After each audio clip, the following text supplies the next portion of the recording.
Laymen's evangelical fellowship స్థాపకులు కీర్తిశేషులైన దానియేల్ గారు 1956వ సంవత్సరం మార్చి 31వ తేదీన చేసిన ప్రసంగము. మార్కు సువార్త 15వ అధ్యాయం 43వ వచనం.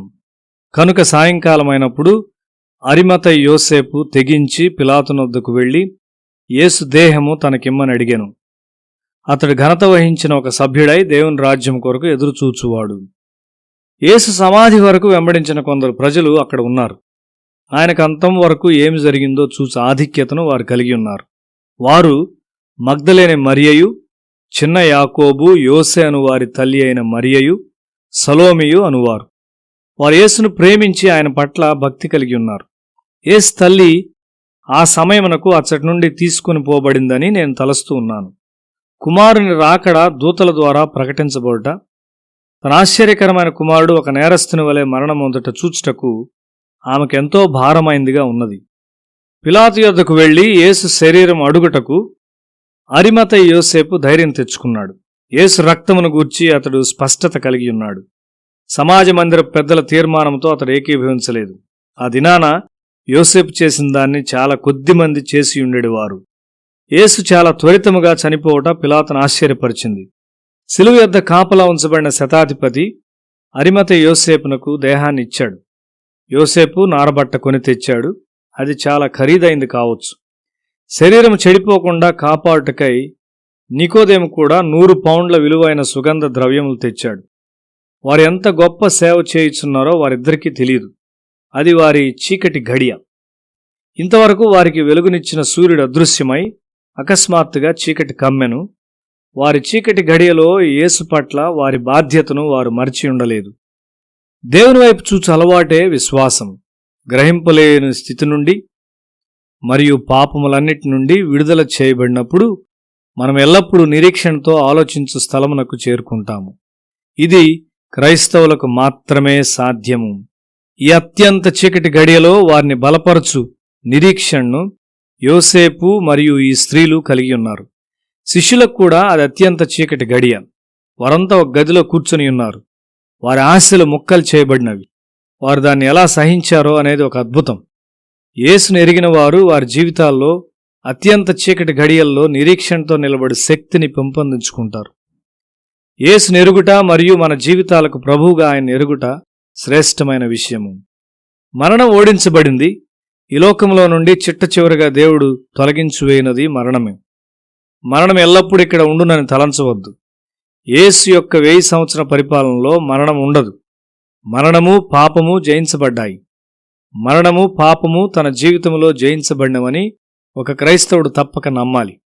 పరలోకములో సింహాసనంపైనున్న యేసును చూచినప్పుడు, ఆయనకు సేవ చేసిన ఆధిక్యతను జ్ఞాపకం చేసుకున్నప్పుడు అరిమతయి యోసేపు ఎంతగానో ఆనందించి ఉంటాడు.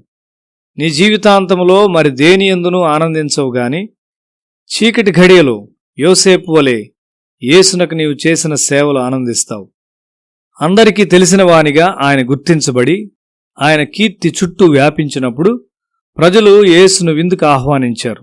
అయితే ఒక నేరస్తునిగా యేసు చంపబడినప్పుడు ఆ నలుగగొట్టబడిన విరుగ్గొట్టబడిన దేహమును విలువైందిగా గుర్తించాడు యోసేపు.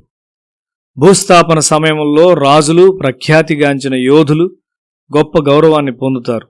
అయితే యేసుకు ఆ విధమైన గౌరవం ఇచ్చటకు ఇక్కడ ఎవరు లేరు. యోసేపు విశ్వాసము ఒక ఆశ్చర్యకరమైన విశ్వాసం. పునరుత్థానుడై 3వ దినమున తిరిగి లేచును, గొప్ప మహిమలో స్వీకరించబడును అని ప్రజలు ఎరిగినట్లయితే చాలామంది ఆయన్ని గౌరవించి ఉండేవారు. అయితే యోసేపు పునరుత్థానమును గురించి తెలియకుండానే యేసును గౌరవించాడు. కొన్నిసార్లు ఎంతో కష్టపడుచు దేవుని సేవించున్నప్పుడు అది ఒక కృతజ్ఞత లేని పనిగా కనిపించవచ్చు. నీ వస్త్రధారణ, నీ క్రియలు, నీవు చేయు ప్రతిదాన్ని బట్టి వారు నిన్ను విమర్శించున్నట్లు కనిపిస్తారు. మనలో మన ప్రాణములు సొమ్మసిల్లు సమయాలు వస్తాయి. మన దుర్భరస్థితిలో మనం మరలా దేవుని వైపు చూద్దాం. క్రైస్తవ జీవితం యొక్క మర్మం ఏదనగా అత్యంత చీకటి ఘడియలో కూడా జీవమునిచ్చు దేవుని యొక్క కృప. శోధ నిన్ను కఠినముగా అణిచివేయినప్పుడు యేసు నామమును ఉచ్చరించటం మానవద్దు. నీ జీవితంలోని బహు చెడ్డ క్షణాన యేసుకు మొరపెట్టుము. యోసేపు యేసుకు సేవ చేయుచుండగా అతని హృదయంలో ఒక అల్పమైన నిరీక్షణ ఉండి ఉండవచ్చు. మద్రాసులో చాలా చీకటి దినాల్లో విజయానికై సూచనలు లేనప్పుడు 10 సంవత్సరాలు నేను సేవ చేశాను. అయితే నేను దేవుని వైపు చూచాను. ఇప్పుడు పని వృద్ధి చెందుట నేను చూచినప్పుడు ఆశ్చర్యపడుతూ ఉన్నాను. నీ యవన జీవితం అందరికీ ఒక సాక్ష్యంగా ఉండాలి. నీ యవనములో నీవు జయాన్ని చూడాలి. నీ యవన జీవితంలోని విజయము నీ జీవితమంతటినీ ప్రభావితం చేస్తుంది. నీ శరీరం మీద, నీ ఆత్మలో జయాన్ని పొందుము. క్రీస్తు శరీరము నీ కొరకు నలగొట్టబడింది. ఒక దినాన పాపము ద్వారా తాకబడని శరీరము నీవు కలిగి ఉంటావు. అబ్రహాము అక్కడ ఉంటాడు గాని యేసును బాధపరిచిన పరిసయ్యులు అక్కడ ఉండరు. లాజరు అక్కడ ఉంటాడు గాని ధనవంతుడు అక్కడ ఉండడు. అరిమతయి యోసేపు, నికోదేము మరియు యేసు శిష్యులు అత్యంత చీకటి రాత్రి గుండా వెళ్లారు. అయితే అది ఒక దేదీప్యమానమైన ఉదయానికి వారిని నడిపించింది.